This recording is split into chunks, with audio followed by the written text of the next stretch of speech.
الحقيقة لما فريق المساعدين قال لي عايزين نعمل فيديو عن عيد الأم، الموضوع ما كانش صعب خالص. هو الفكرة كلها إن أنت في ثانية كده بيجي قصاد عينيك كل أم دخلت تعمل العملية عشان هدف معين في دماغها. الهدف ده دايما لما تربطه تلاقيه مش مرتبط بيها هي شخصيا، يعني الهدف مرتبط بحد تاني. بمعنى بتيجي تقول أنا عايزة أعمل العملية عشان أنا أولادي صغيرين، أنا مش قادرة أتحرك قوي أو أبذل مجهود معاهم قوي، عايزة الكواليتي اوف لايف بتاعي يبقى حلو، أجري وأتنطط معاهم يحسوا إن أنا صاحبتهم أو قريبة منهم. ام الطفلين بقيت العب معاهم، بقيت اتنطط. ابني يقول لي ايه ده ماما انت خدتي بالك انت بتتنططي، يعني حاجه ما شبههاش خالص قبل كده.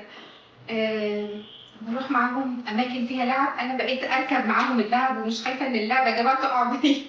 لما بيجي يعمل العملية سؤاله دايما امتى اقدر اسوق العربية عشان انا بودي ولادي التمرين او بوديهم المدرسة وعايز ابقى معاهم على طول. الحمد لله انا دلوقتي بنزل وبجري وبروح لولادي المدرسه وبروح معاهم النادي وبنزل المصنع عندي واتابع شغلي. حد تاني عايزة تبقى مش عارفة تخلف بسبب زيادة الوزن.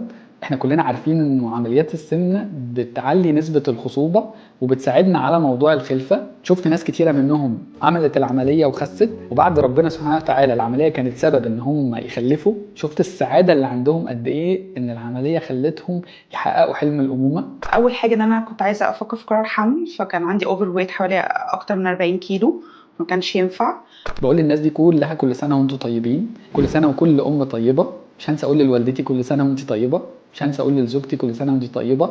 انتوا لكم فضل عليا كبير قوي في اللي أنا وصلت له ودايما معايا. عايز أقول لكل الأمهات انتوا كل سنة وانتم طيبين، انتوا أحسن حاجة وأعمدة من الأعمدة بتاعة المجتمع بتاعنا. يا رب كلكم بخير وصحة وسعادة ووزن مثالي، يا رب كل سنة وانتم طيبين.